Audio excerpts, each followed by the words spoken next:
Hello friends, hope you enjoyed my previous video on electricity for science of class 10th. In today's video, we'll continue with the same and in the end, I'll provide you a fun fact. So before starting the video, please do subscribe my channel to stay updated about my next video.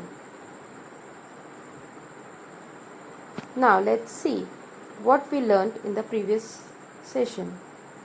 In the previous video, we learnt about electricity, its uses, how it flows, and few things about circuit.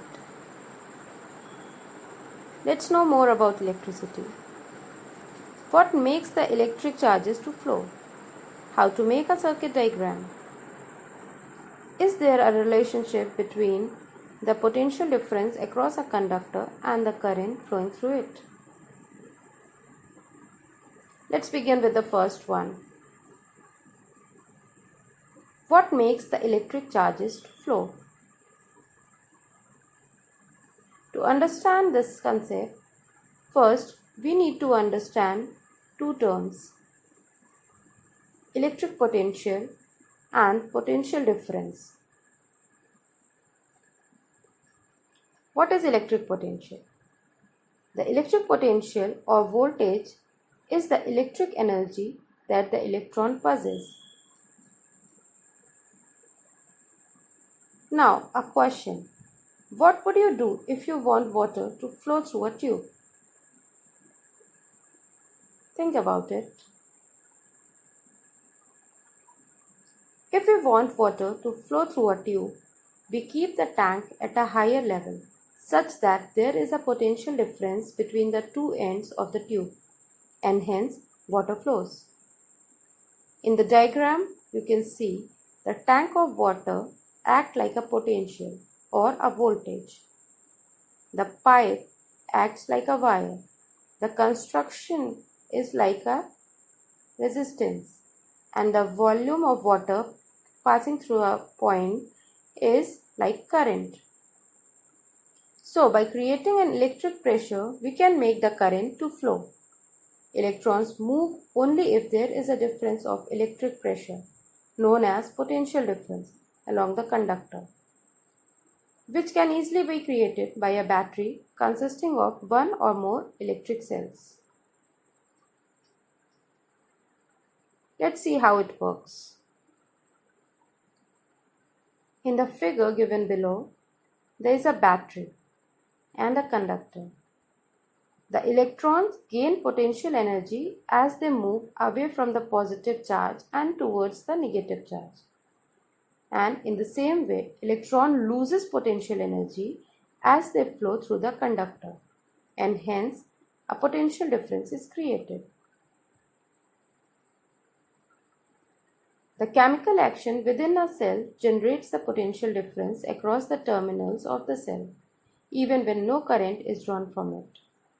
When the cell is connected to the conducting circuit element, the potential difference sets the charges in motion in the conductor and produces an electric current. In order to maintain the electric current in a given circuit, the cell has to expand its chemical energy stored in it.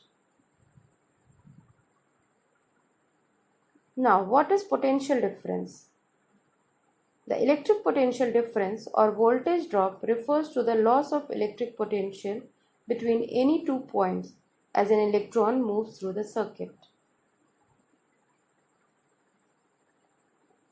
Potential difference is denoted by V, which is equal to work done upon charge. So V is equal to W upon Q, or we can say V is equal to E upon Q, where E is the energy. SI unit for electric potential difference is volt, named after Alessandro Volta, a famous scientist. V is equal to W upon Q, but the unit for W or work done is joules, and the unit for an charge is coulomb. Hence, we can say V is equal to joule per coulomb, or volt is equal to joule per coulomb. Now we can define 1 volt. 1 volt, it is a potential difference between the point in a current carrying conductor when 1 joule work is done to move 1 coulomb of charge from one point to another. Now the question is how to measure potential difference.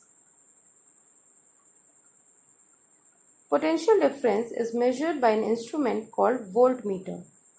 It helps to maintain the potential difference across the inductor. Given is the picture of a voltmeter. It is always connected parallel across the point between which the potential difference is to be measured, as shown in the figure. Now the next thing is circuit diagram. What is circuit diagram? It is a schematic diagram, shows the components and interconnection of the circuit using standardized symbolic representations. Its main constituents are cell or a battery, plug key, electrical components and connecting wire. Here's a chart showing the symbol of various components. An electric cell, a battery or a combination of cell, plug key or switch, open and closed, a wire joint, wire crossing without joining, electric bulb, a resistor of resistance R, variable resistance or rheostat, ammeter and voltmeter. The symbols are given just in front of them. The relationship between the potential difference across a conductor and the current was found by a scientist named George Simon Ohm. He set up a circuit consisting of a nichrome wire, an ammeter, a voltmeter and a cell. In his experiment, he first used only one cell as the source of the circuit and noted the reading in ammeter and voltmeter.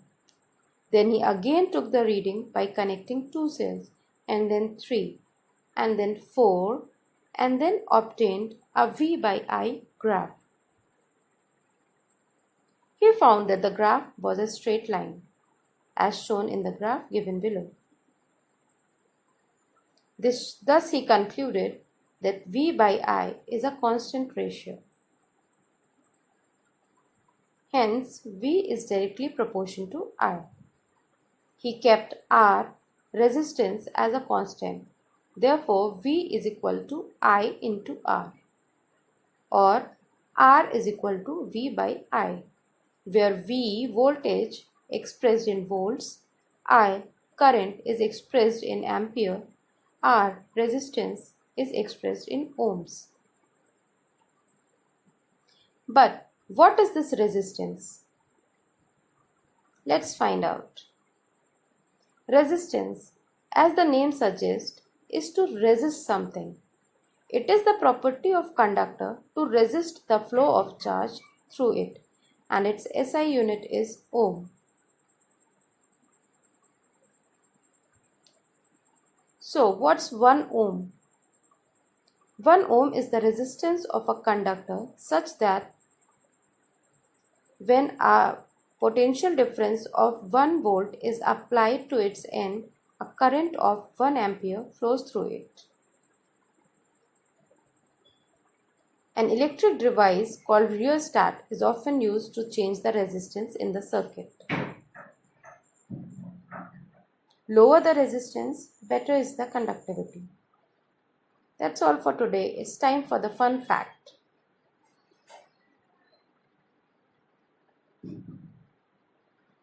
Have you noticed when the lightning occurs, what happens? When the lightning strikes, it flows from the cloud to the ground. But the part we see actually is the charge going from ground back up to the cloud. Hope you liked today's video. See you soon with the next video and more amazing facts. Till then, bye-bye.